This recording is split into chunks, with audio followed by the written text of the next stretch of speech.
risk and non-risk group. It means it is a tree analysis. It means step to step will be continue up to the find the answer. This graph is very useful because in artificial intelligence, this graph is useful to predict the actual outcome by in the artificial intelligence.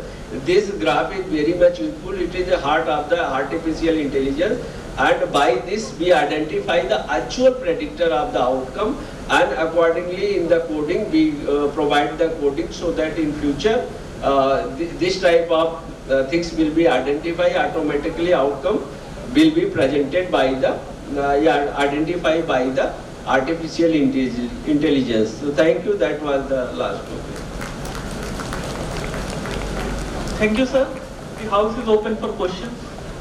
Any questions?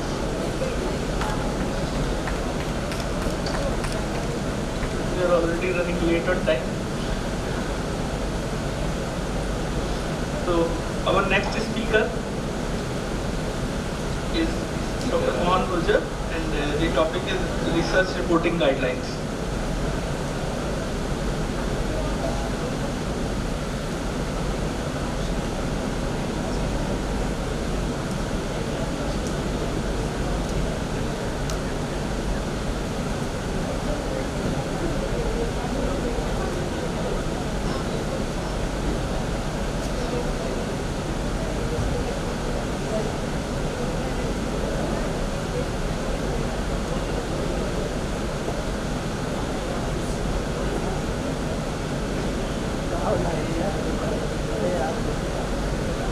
Thank you, Chairperson.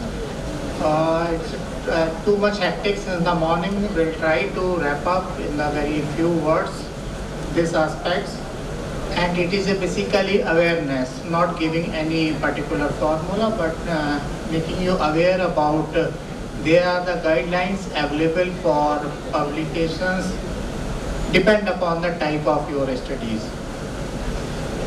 So you should be very much clear about that manuscript component, as has been told by the previous speaker, Professor Amit Goel, versus research reporting guidelines, because you see in any kind of the article, it is abstract and main text that has introduction, methods, result and discussion.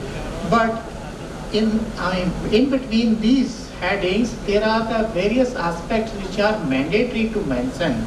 So that comes from these guidelines.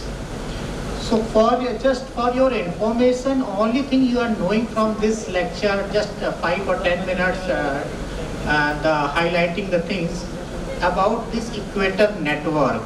It is improving the your manuscript content and make a uniform, depend upon the type of studies throughout the medical sciences. It is called as Equator Network. Easily you can Google it, and the full site and details are there.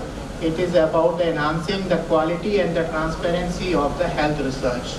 So only thing to remember is Equator Network. So it's depend upon the type of studies, and very much abbreviations for each types, like the consort is being this guidelines name of the consort is for the randomized trials. STROBE is for the observational studies. For systematic review is the PRISMA, and even for the case reports now, to make a more uniform reporting any case in the journal, it is a CARE guidelines. So not going to the randomized control trials because very few people do it. So I am just highlighting the 3 or 4 slides about STROBE statement checklist when reporting an observational study, which are commonly being done in the medical colleges and as a part of the thesis also. So title and abstract, they say that you can incorporate in the title about the type of the study design also. You can mention it's observational study, retrospective or case control, case cohort, kind of the things you can mention in the title. So they are the suggestions, they are the good practices actually. Then abstract, it should be informative and balanced summary. Actually, it should not exaggerate your results, your hypothesis, but what is the true findings, it has to be mentioned. Most of the time in the abstract, people write in the conclusion section that their implication of the study, it should not be. The conclusion is the just simplify of your result or facts finding in your study. To be just simply in a sentence, one or two, it is a good enough while preparing the abstract. And introduction, explain that about the basically scientific background and the rationales. In the morning, everything has been discussed about this. Then specific objective, it should be very much clear, pre-specified kind of the hypothesis to be mentioned as a part of the introduction. In the methods, they are the, you have to go through all these subheadings. It means it has to be part of that. So what the journal asks? Journal asks that are you following these stroke guidelines or not? If you are following, just fill the checklist which is provided in through these websites. You just mention in front of all these heading and subheading that this thing is mentioned on page number so and so in your manuscript. So the editor and the reviewer are very clear that you had compliant to the most of the aspects and where it has been clearly mentioned. So it is helping them make a more confidence among the editors and the reviewers that you had covered all the important aspects in this observational studies. So for each section they have some description. These are almost mandatory for any good observational studies to be mentioned. So not going again in the detail because it is now time constraint. Highlighting another important thing is case report related guidelines. Again, because most of the students and even the young faculty members write a case report, which are very important. Though this has been discouraged as a part of research, but it is still being considered as an innovative evolution in the scientific contribution. As good as journal like NEJM or JAMA, they publish good case reports, case series and the good images, pictorial things and teachable moments basically. Because these are very easily understood by the readers, the scientific community and trainees, and it is a very well correlate instead of the original article. So they serve different purposes. So case report is a very important. Again, so they have the guidelines even for reporting a case that from the title that the emphasis that you should mention in the title, this is a case report. And of course, keyword also to be mentioned. And abstract, the introduction, the kind of main clinical finding on main diagnosis and the conclusion means take away message. Why you write the case report? Case report because you feel it is some learning point from that case, either diagnostic challenge or therapeutic or during the management there is a challenge. So you want to highlight that particular aspect through the case. That probably teaches while you manage that patient to you and your this kind of team, but it gives the same feeling to the others also who had not seen this kind of the case. So if you face any good challenging case, either in diagnostic or therapeutic, you should try to write a case report. It is very good to start with that, to able to understand the writing skill and what is the kind of the understanding about how the things get published. So always try to write a case report while you are in the in the training period, either in MBBS clinical or going towards your PG training. So they have a very clear-cut aspects on each aspects. Again, not going. These are the available freely all type of the studies. So just to highlight that very clearly, how to report a case, from where you have to start. In the description, the first you have to start with the in the case description, de-identify the patient specific information, then primary concerns and the symptoms of the patient, then previous relevant histories including the medical family histories, then like a relevant past intervention, then coming back to your patient again in the next paragraph, describe the clinical findings, what you had done assessed during examination and your laboratories initial vitals and the laboratories. Then what during the clinical course happened for that case has to be mentioned as a timeline, means in the paragraph, as during the management, what is the diagnostic challenges you had faced or therapeutic challenges has to face. Then what happened to that patient's follow-up, even death, discharge, successful survived or follow-up long term, then go to the discussion.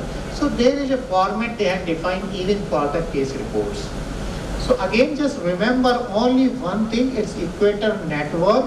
Whenever you are writing your manuscript, go to this website and find it out your type of study or case report, then follow guidelines. It's very easily available. If you writing, there is a higher chances of getting accepted your manuscript. Thank you.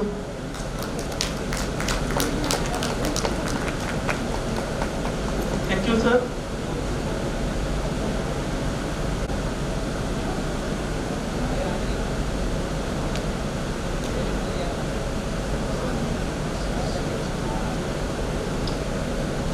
Now our last topic is journal selection and author guideline.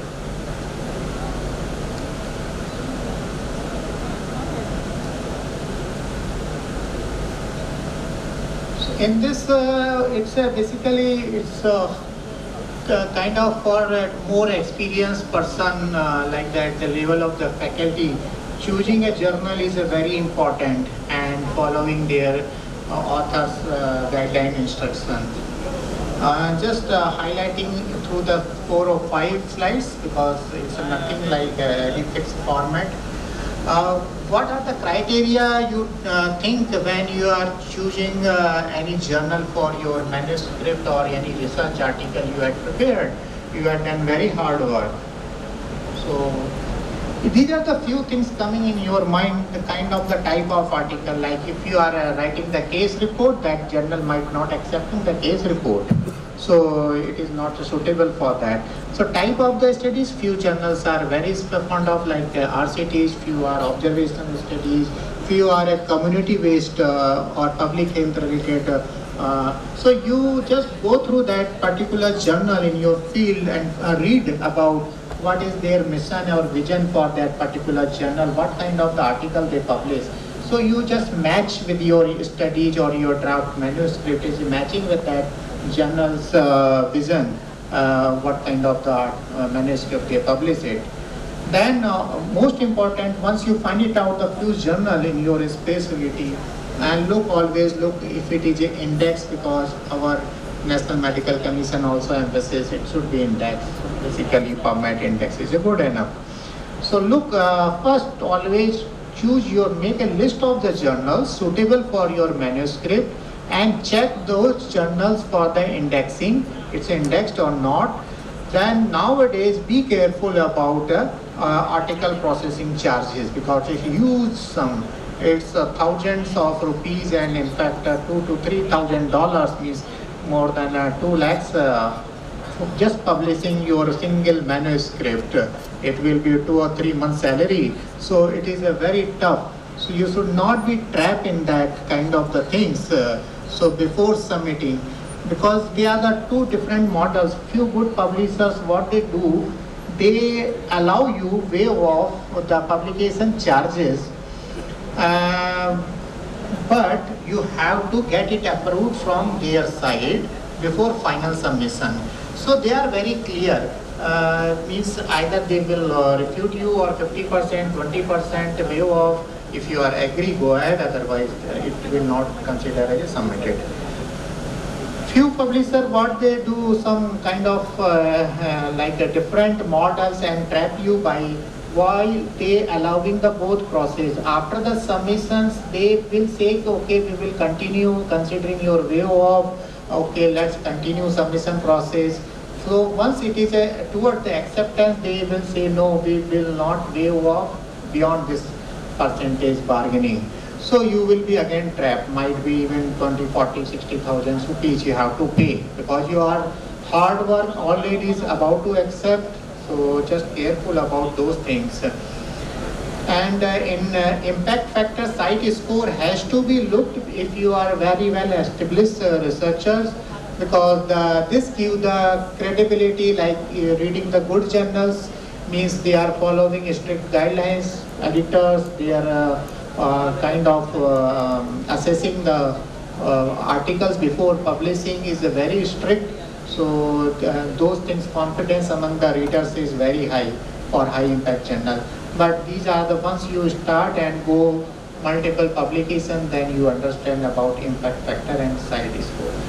Nowadays, one more thing that did not mention here, it is about the predatory journals, because it is like a similar kind of Naktalon se Saudhan kind of the things.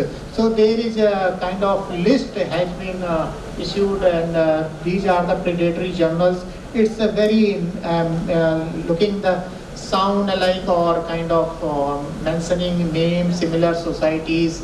So you land up in fact to submit, because once you do in the searching in the Google, there is a chances is they are a higher rank, and you just click it and submit, and then you realize it.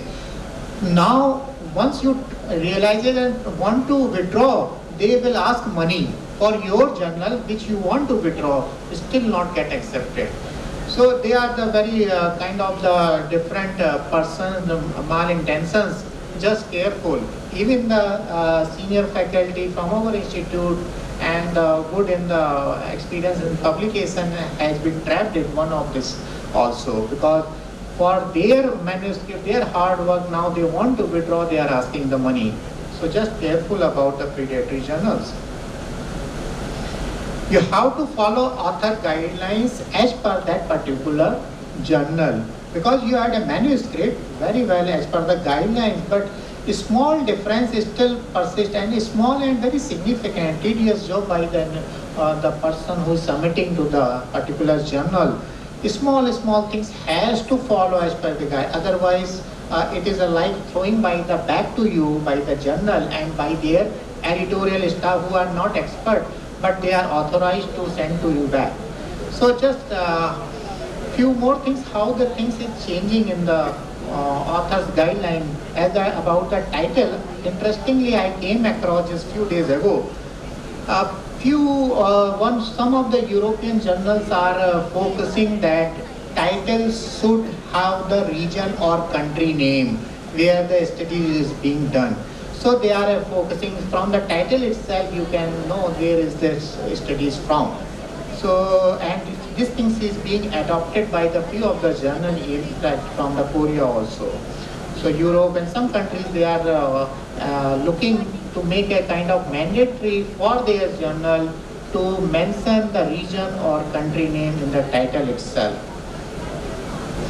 Not going in the manuscript part, but see the reference style. One of our alumni is HOD, one of the new upcoming AIMS, pulmonary medicine. He is just published a small brief article, reference style from more than 200 journals. See, there is a huge variation in the reference style while you are submitting your manuscript.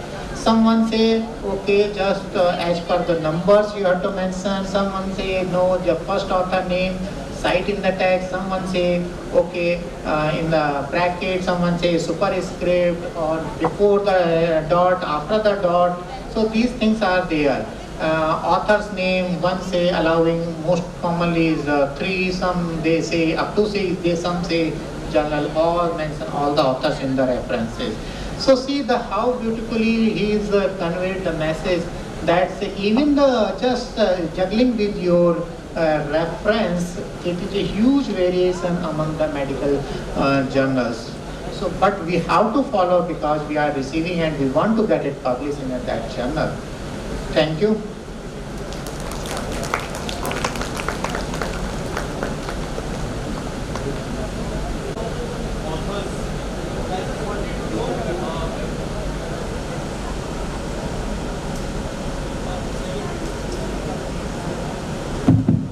So you had mentioned about authors. I just want to know addition of an author post IEC approval. Is there any norms for it, or you have to submit it completely in a new form? How does that work? No.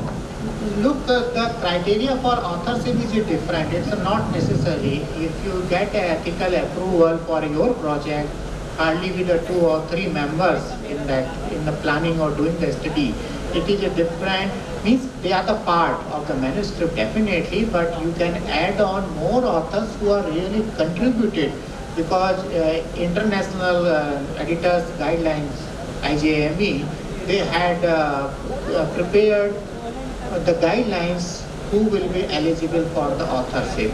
So there are the things who contributed significantly, either from data acquisition to drafting the manuscript, critically review. So nowadays the journals very upfront, in the first time they are asking the vision in that manuscript, who might be having the conceptualized idea, who had data collected, or who had a kind of analysis, who had a draft first, who had critically revised. So you have to declare in the manuscript in the title page itself. But you can definitely add on. No need to go back. It's nothing in the ICMR ethics guideline. Go back and have a permission for that. No need at this point of time. There is no need to inform them, because there is nothing to add on, because in the journey of the research you might have a lot of people who really contributed and towards the publications. They could make us study 2 to 3 hours more, but thank you, because it was a lack of time. Thank you everyone, it was very nice and lucid lectures. Thank you.